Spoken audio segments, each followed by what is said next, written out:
Assalamualaikum warahmatullahi wabarakatuh. Alhamdulillah kembali dalam pertemuan kedua ya. Kita akan membahas tentang pengertian akhlaknya. Pengertian akhlak.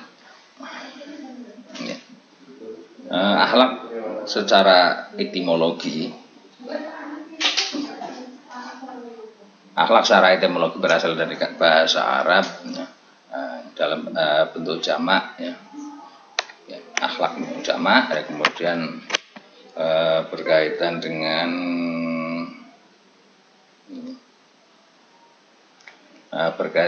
bentuk mufrad atau tunggalnya adalah kata khulqun atau khuluq ya. Infinitif dari kata kholaqa dan akhlaknya. Nah, kemudian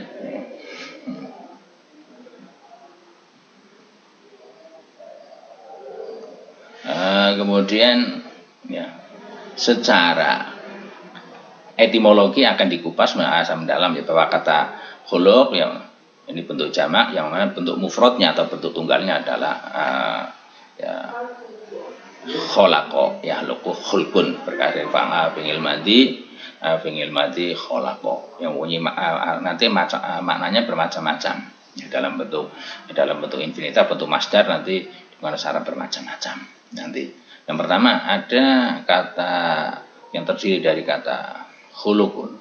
Kata khuluq ini dengan perbedaan makna, namun kesamaan daripada ya perkembangan nama-nama itu ini tidak lepas ya, saling bertautan karena mengingat akar kata yang sama ya.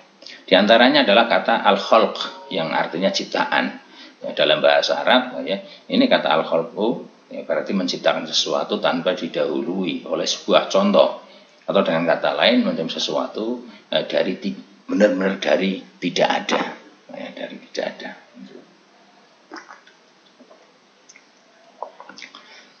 Dan ini ya berkaitan dengan adanya kata khalqu yang berarti menciptakan dari tidak ada. Ini yang berpredikat memiliki dan menyandang nama itu adalah Allah itu sendiri ya.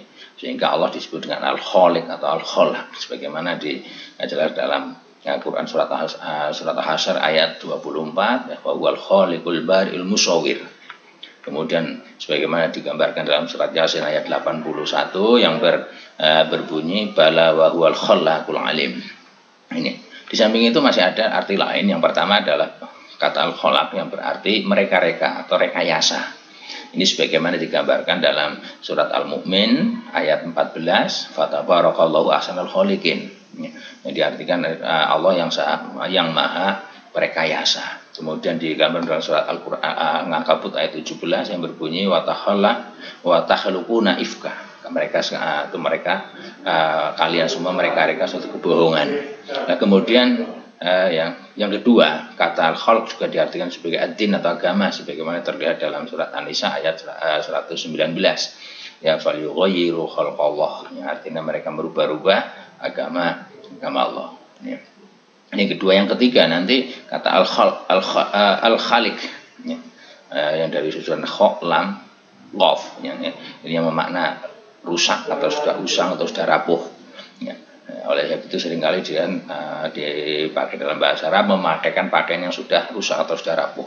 Nah, arti lain yang hampir mirip dengan kata al-khiluq adalah kata kholaqa yang artinya bergaul nah, dengan orang lain dan bergaul yang baik sebagaimana dalam hadisnya Nabi ya, wa khaliqin nas bi khuluqin hasanin misalnya ya, pergaulan pada manusia dengan pergaulan yang baik. Nah, kemudian kata kholaq yang diartikan bagian dari yang baik seperti mana disebutkan dalam Al-Qur'an surat Al-Baqarah ayat 102 yang di situ disebutkan malahu fil akhirati min kholaq, yang mana tidak ada baginya di akhirat nanti suatu bagian. Nah, dari arti di atas ini tentunya makna-makna tersebut memiliki konsekuensi logis dalam penggunaan kata khuluq yang bisa diartikan sebagai budi pekerti, perangai, tingkah laku ataupun tabiat. Sehingga dapat dijelaskan bahwa al-khuluq atau budi pekerti ini mengandung segi-segi penyesuaian dengan makna tersebut di atas. Ya. Oleh sebab itu kata al-khuluq itu sifatnya diciptakan oleh si pelaku itu sendiri, dan ini bisa bernilai baik ya, atau bernilai ahsan dan bernilai buruk atau qabih, tergantung kepada sifat perbuatan itu. Kemudian kata al-khuluq itu bisa dianggap baik ya, dengan syarat memenuhi aturan-aturan atau norma-norma agama maupun norma sosial. Ya, sifat khuluq itu ya tidak hanya mengacu pada pola hubungan kepada Allah, namun juga mengacu pada pola hubungan dengan sesama manusia serta makhluk lain. Baik khuluq ya, seseorang itu baik ya, atau akhlak seorang itu baik, maka ia akan mendapatkan kebaikan atau kebahagiaan di hari nanti. Nah, selanjutnya kata al-khuluq ini juga mengandung segi-segi penyesuaian dengan perkataan al-khalaq yang berarti ciptaan serta erat hubungannya dengan kata al-khaliq yang berarti pencipta. Nah, dan perkataan makhluk yang berarti hal yang diciptakan. Nah, perumusan terhadap pengertian tersebut timbul sebagai media yang memungkinkan adanya hubungan baik antara khaliq dengan makhluk dan antara makhluk dengan makhluk lain. Sehingga pola hubungan ini menjadi pembahasan atau ruang lingkup akhlak. Nah, inilah ciri khusus kata akhlak dalam bahasa Arab yang digunakan untuk menyebut perangai manusia dalam kajian bahasa atau secara etimologi. Sementara itu dari segi terminologi atau istilah kata al-khuluq atau akhlak ini ada banyak pendapat yang diantaranya adalah yang dikemukakan oleh Al-Ghazali. Di sana disebutkan bahwa akhlak adalah suatu sifat yang tertanam dalam jiwa dan padanya timbul perbuatan-perbuatan dengan mudah dan tanpa memerlukan pemikiran, tanpa pertimbangan. Jika semacam itu, sifat ini akan memunculkan perbuatan baik yang terpuji menurut akal dan syariat. Maka sifat ini disebut akhlak yang baik. Dan bila yang muncul dari sifat itu adalah perbuatan buruk, maka ia akan disebut sebagai akhlak yang buruk. Nah, pengertian di atas memberikan pemahaman bahwa khuluq atau akhlak ini disebut sebagai kondisi atau sifat yang terpatri dan meresap dalam jiwa, sehingga si pelaku melakukan perbuatan perbuatan secara spontan dan mudah tanpa dibuat-buat.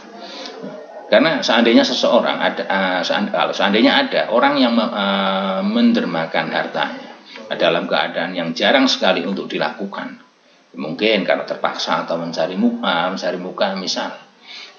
Nah, ini bukan atau belum bisa dikatakan sebagai seorang dermawan, dan itu perbuatan itu belum bisa dikatakan sebagai suatu akhlak atau kepribadian.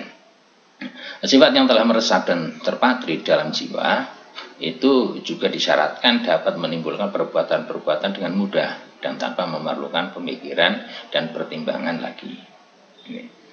Sedangkan kata khuluq atau akhlak menurut Ibu Maskaweh, beliau mendefinisikan bahwa akhlak adalah keadaan gerak jiwa yang mendorong ke arah melakukan perbuatan dengan tidak menghajatkan pemikiran atau tidak membutuhkan pemikiran. Nah, dari pengertian Ibu Maskaweh ini nanti meliputi dua hal. Yang pertama adalah alamiah dan bertolak watak.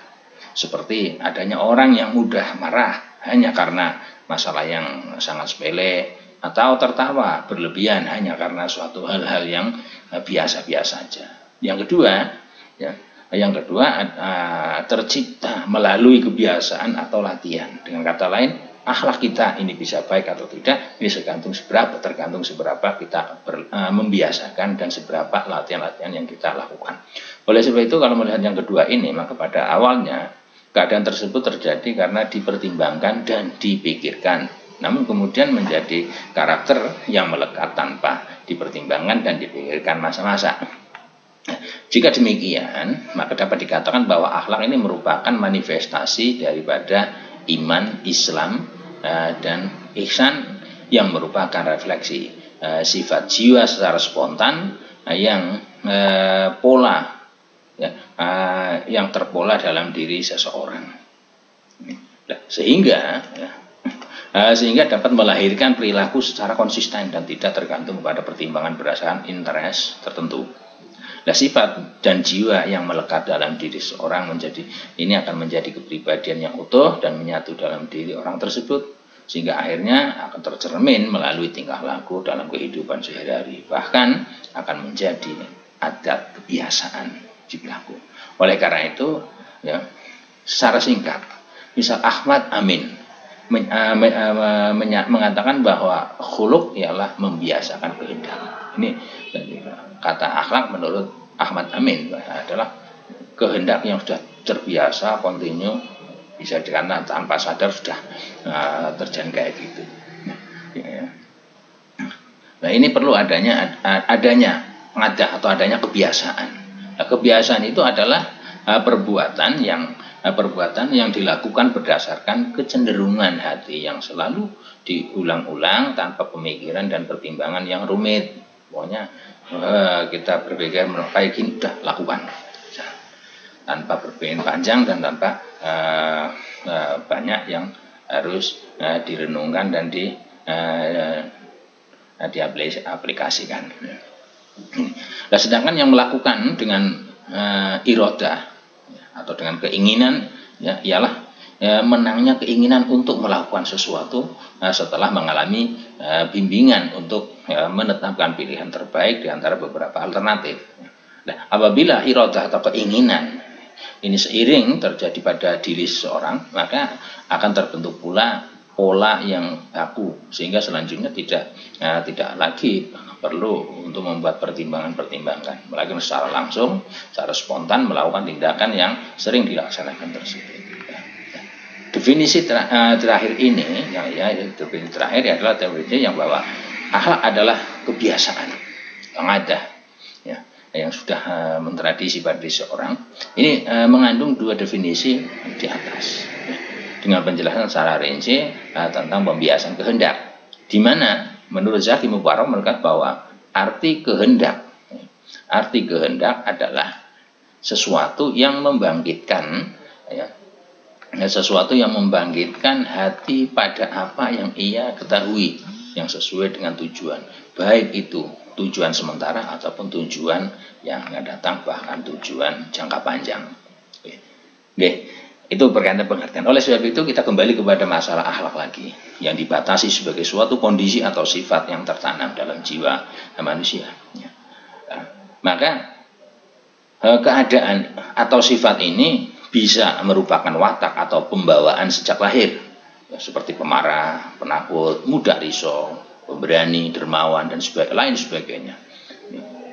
Dan bisa merupakan hasil pembiasaan atau latihan yang kadang sumber asalnya dengan mempertimbangkan, dengan perhitungan, dengan pemikiran akan adanya plus dan min dari apa yang dilakukan, sehingga sedikit demi sedikit sifat itu akan meresap dalam jiwa dan menjadi suatu akhlak. Ya. Nah, memang manusia ini dilahirkan dengan membawa seperangkat watak. Ada yang berwatak baik, ada yang berwatak buruk, ada pula yang berwatak di antara baik dan buruk tengah-tengah. Nah, watak-watak tersebut menuntut bentuk akhlak seorang di samping faktor pembiasaan dan latihan ini. Nah, dalam pembahasan tentang akhlak, saya sering muncul beberapa istilah yang bersinonim dengan akhlak, yaitu istilah etika, moral. Ya. Etika dan moral ini, wah, akhlaknya gimana? Etikanya gimana? Moralnya kayak apa? Nah, sebenarnya antara etika dan moral bersinonim atau kata yang sama, tapi tidak bersinonim atau bagaimana? Oleh sebab itu kita pertama berkaitan dengan yang dikatakan bersinonim dengan kata akhlak. Yang pertama adalah tentang etika. Ya. Etika, ya, istilah yang menyangkut ilmiah lain berasal dari kata bahasa Yunani kuno yang disebut ethos. Jadi etika ini berasal dari kata Yunani yang disebut ethos. Nah, kata ethos dalam bentuk tunggal mempunyai banyak arti. Bisa tempat tinggal yang biasa, padang rumput, kandang, kebiasaan, adat, akhlak, watak, perasaan, sikap, dan cara berpikir. Ini adalah etos dalam bentuk jamak, bahasa Yunani yang datang dalam bentuk jamak. Ya. Nah, sedangkan bentuk ya, dalam bentuk jamak, ya, theta, ya, Titan, artinya adalah adat kebiasaan. Nah, dalam arti ilmiah yang menjadi latar belakang terbentuknya istilah etika yang oleh para filosof besar Yunani, Aristoteles sebenarnya, ini sudah dipakai sebagai filsafat moral.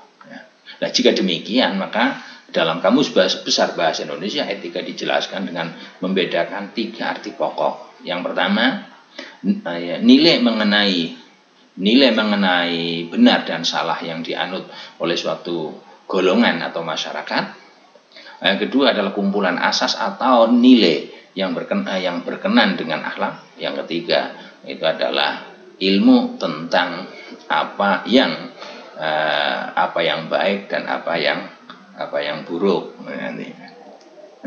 Dan tentang hak dan kewajiban, ya, moral atau akhlak.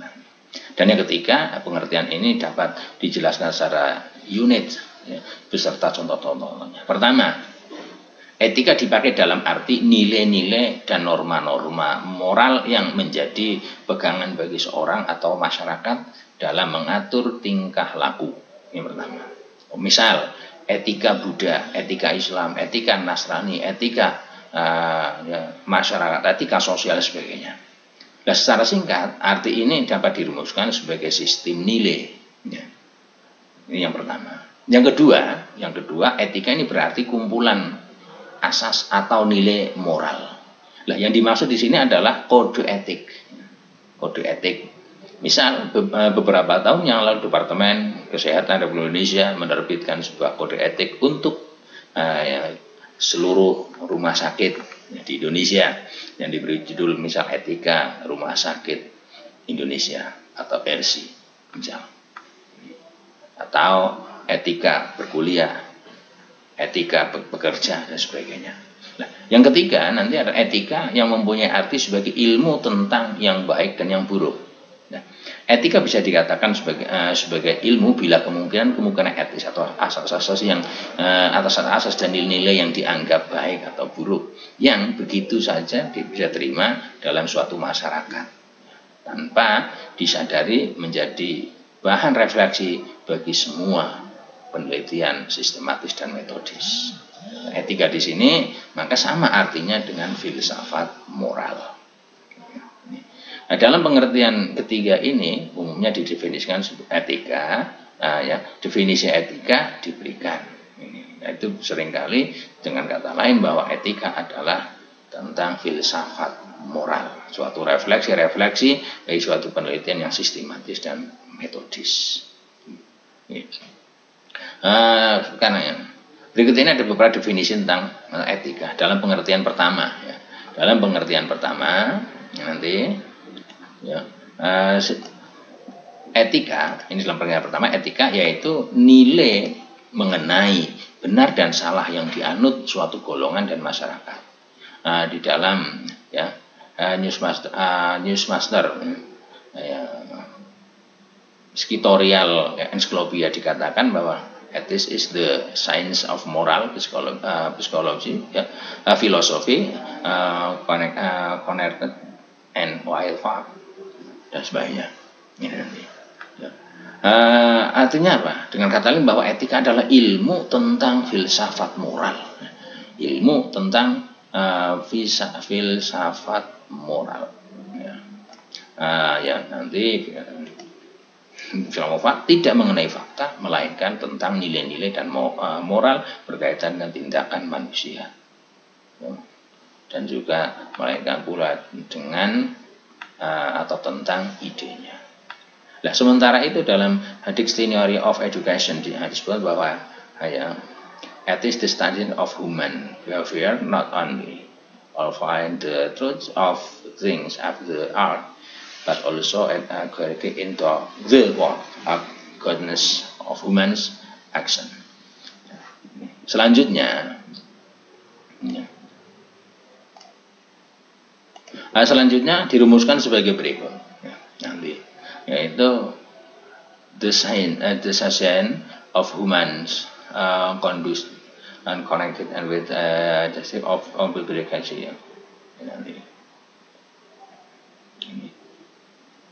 Ini etika, dari kemudian disebut sebagai ya, judgment of values.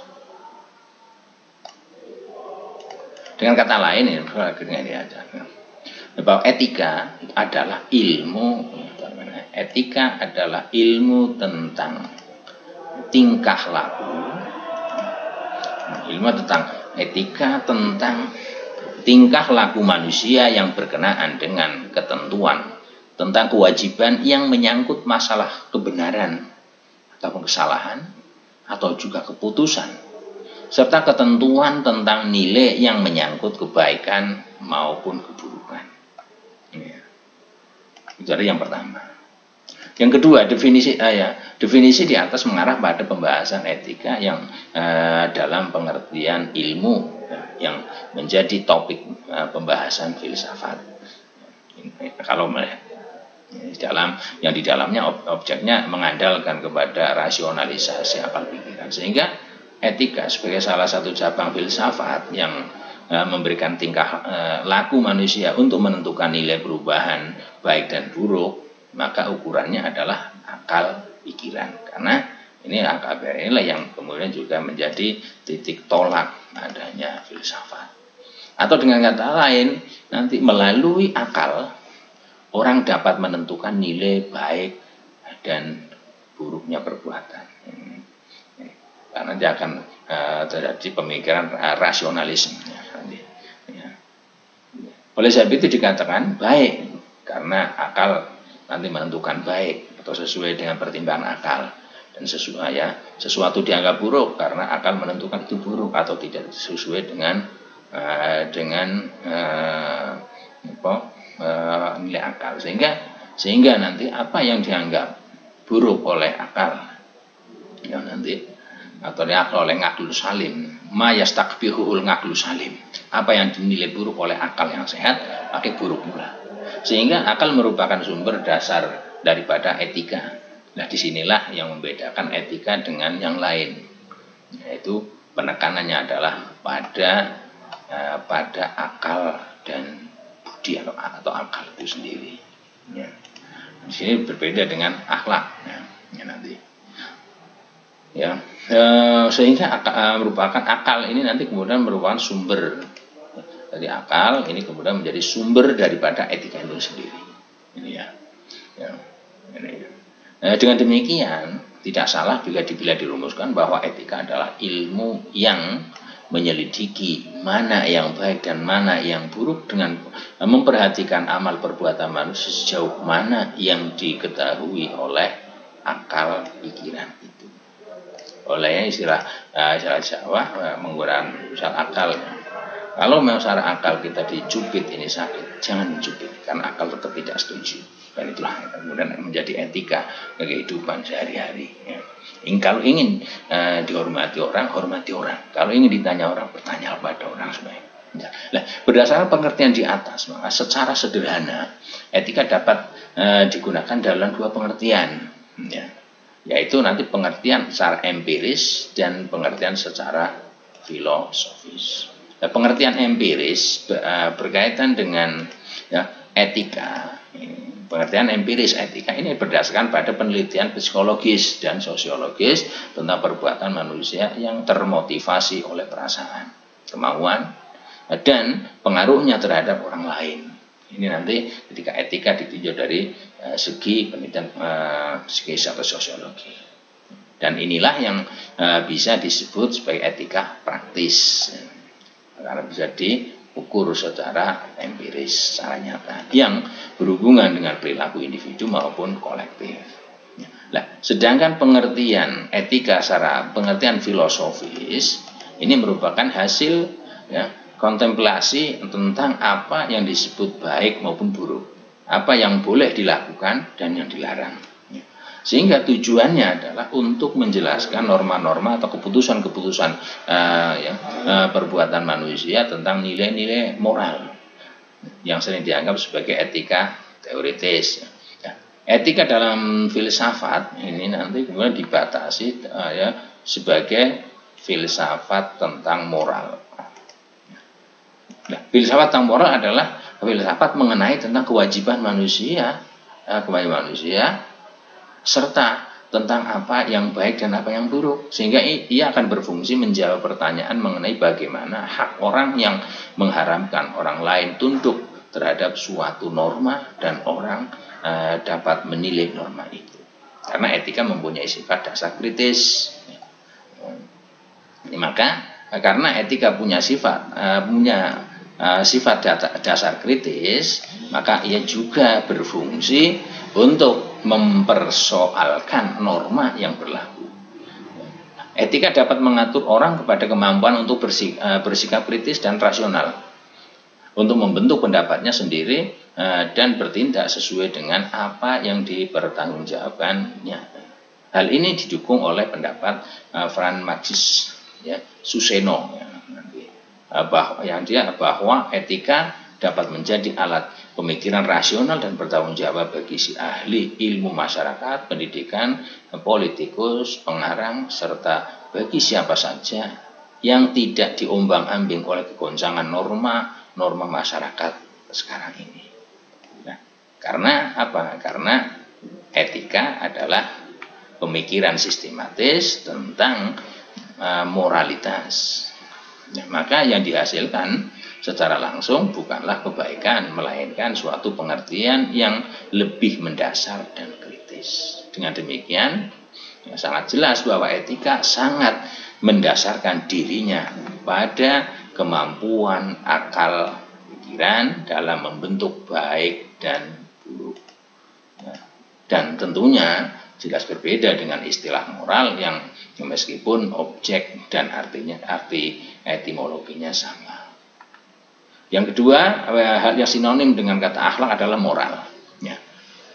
Bila kata etika ini berasal dari kata Yunani kuno, maka moral ini berasal dari bahasa Latin, ya, yaitu jamak dari kata mos,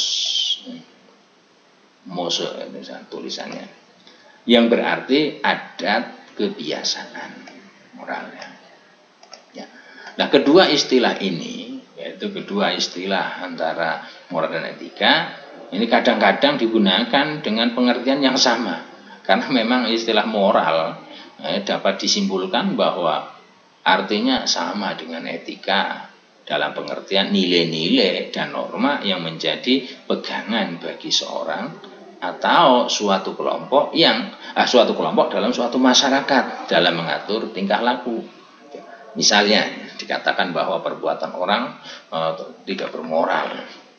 Nah, demikian yang dimaksudkan adalah ketika ada perbuatan orang tersebut tidak bermoral. Nah, kalimat itu dimaksudkan adalah perbuatan orang itu dianggap melanggar nilai-nilai dan norma-norma etis yang berlaku dalam masyarakat. Sebaliknya, bila dikatakan orang ini bermoral, maka artinya orang tersebut telah mematuhi nilai-nilai dan norma-norma yang dipegangi oleh masyarakat yang menilainya. Sehingga contoh-contoh di atas ini memberikan kesan bahwa term moral ini selalu berkonotasi positif. Padahal sebetulnya pengertiannya tidak sesempit itu, karena secara harfiah moral itu diartikan sebagai adat kebiasaan manusia dalam berperilaku, sehingga moral ini bisa berkonotasi positif dan juga bisa berkonotasi negatif, bisa baik dan bisa buruk tergantung kepada sifat dan perbuatan si pelaku atau orang yang melakukan perbuatan. Nah, untuk lebih jelas coba kita lihat dalam Dictionary of Reason. Moral di sana adalah term delimited in the akhir ya. Ini nanti.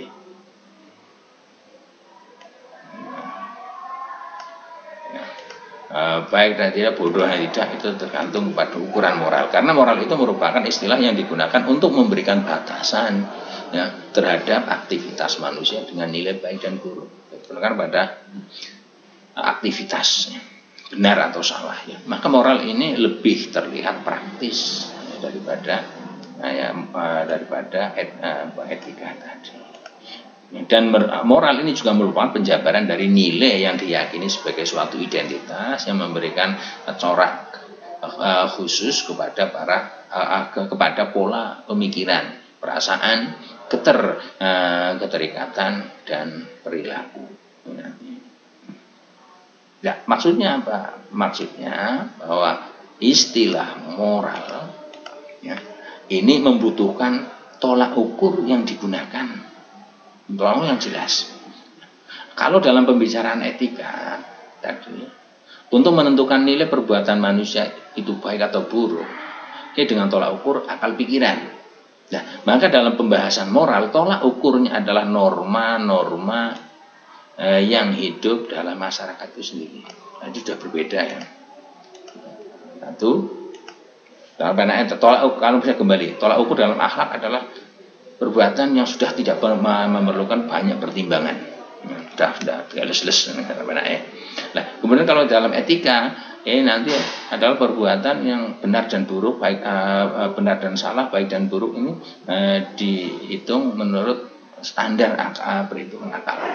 Sedangkan moral ini yang menjadi tolak ukurnya adalah norma-norma yang hidup dalam masyarakat. Ini ya, yang dapat berupa adat istiadat, agama, ya, ataupun aturan-aturan tertentu. Ini berkaitan dengan moral. Nah, dalam hal ini aku mengatakan bahwa yang disebut moral, ya, yang disebut moral adalah suatu ide umum tentang individu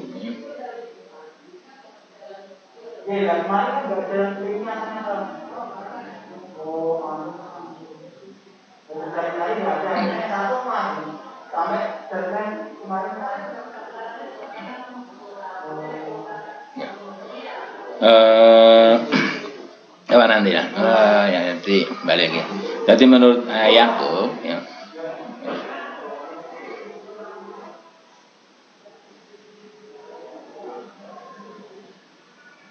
jadi menurut Hamzah Yakub bahwa moral adalah suatu ya, sesuai dengan ide umum tentang tindakan manusia mana yang baik dan yang wajar.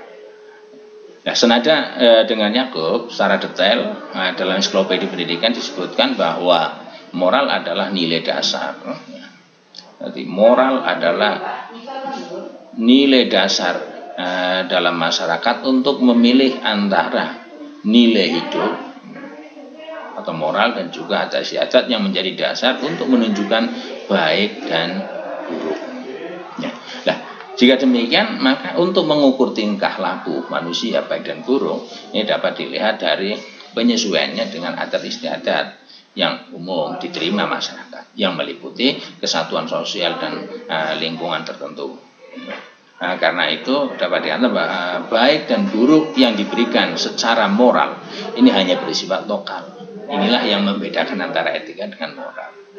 Nah, perbedaan lain antara etika dengan moral ya. Perbedaan lain antara etika dengan moral ya, adalah etik ya. Ini nanti etika lebih banyak bersifat teoritis, sedangkan moral lebih banyak bersifat praktis ya. Dan ulang lagi, yang kedua adalah bahwa etika lebih banyak bersifat teoritis, sedangkan moral ini lebih banyak bersifat praktis. Etika mengandung tingkah laku manusia secara universal atau umum, sedangkan moral ini secara lokal. Etika menjelaskan ukuran yang dipakai, sedangkan moral merealisasikan ukuran itu dalam bentuk perbuatan. Oke. Jika demikian, maka perbedaan antara akhlak, etika dan moral nanti.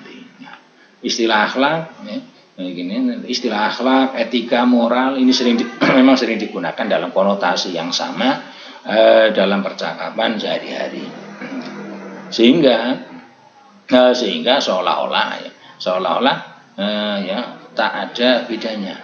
Padahal ketiga istilah tersebut ini mempunyai pengertian yang berbeda-beda Hal ini dapat dimaklumi karena ketiganya mempunyai objek yang sama, yaitu antara baik dan buruk.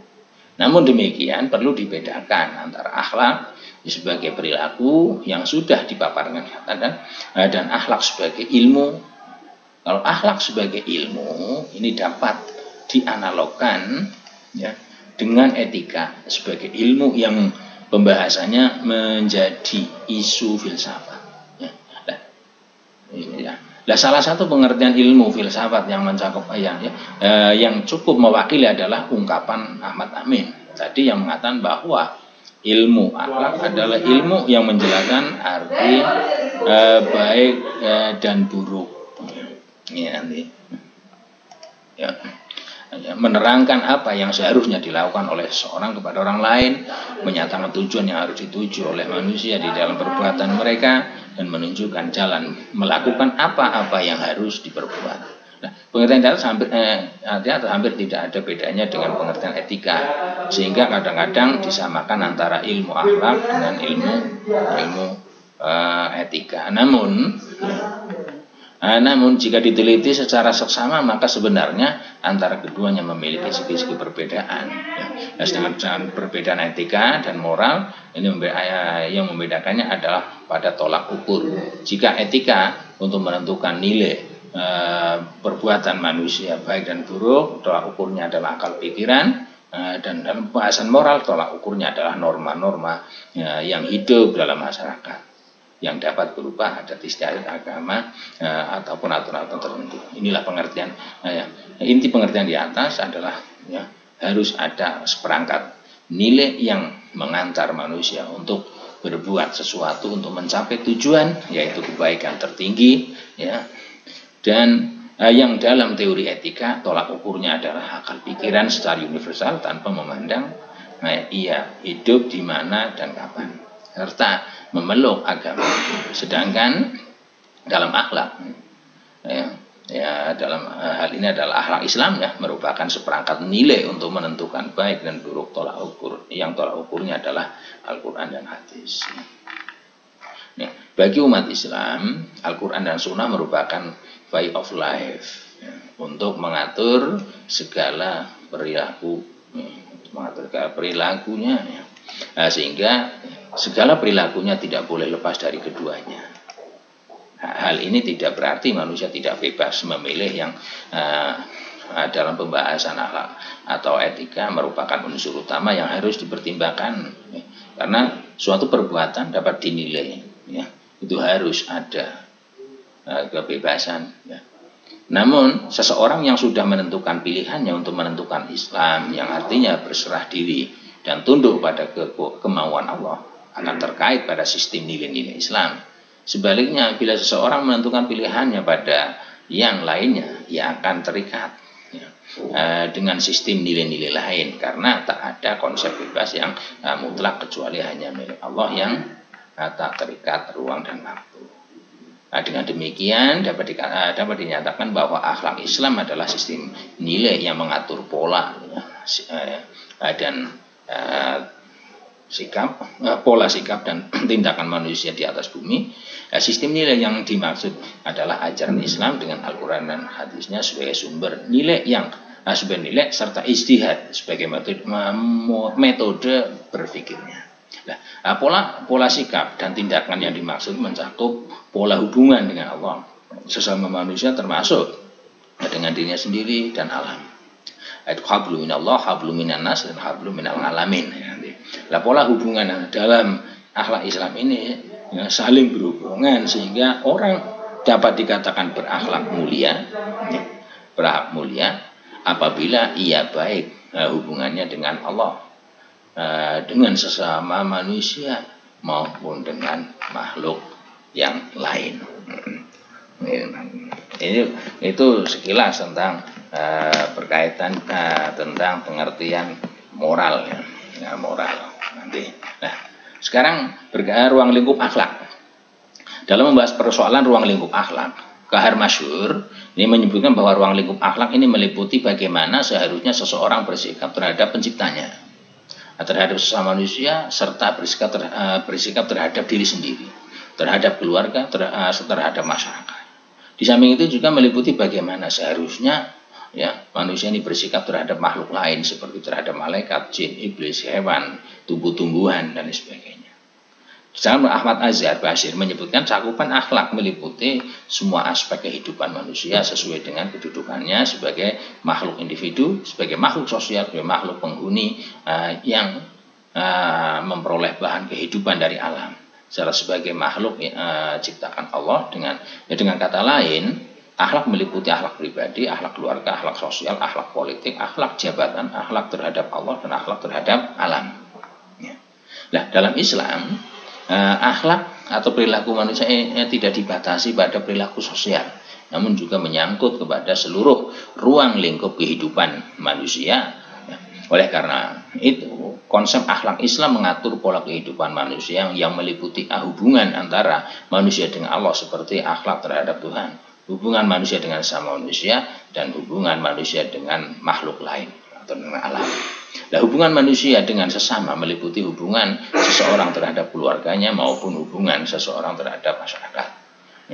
Akhlak terhadap keluarga yang meliputi akhlak terhadap orang tua, akhlak terhadap istri, akhlak terhadap suami, akhlak terhadap anak, akhlak terhadap sanak saudara. Akhlak terhadap masyarakat ini meliputi akhlak terhadap tetangga, akhlak terhadap tamu, akhlak terhadap suami, akhlak terhadap anak, akhlak terhadap sanak keluarga. Hubungan manusia dengan lingkungan nanti kemudian akhlak terhadap makhluk lain seperti kalau berkaitan dengan yang ketiga adalah hubungan dengan sesama manusia.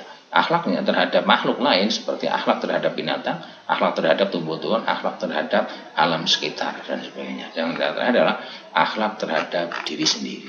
Itu untuk berkaitan dengan pengertian tentang ilmu akhlak dan kemudian bagaimana perbedaan antara ilmu akhlak, moral dan etika serta ruang lingkup daripada akhlak. Mudah-mudahan ada manfaatnya. Baik, maaf. Assalamualaikum warahmatullahi wabarakatuh. Tapi unsik oke.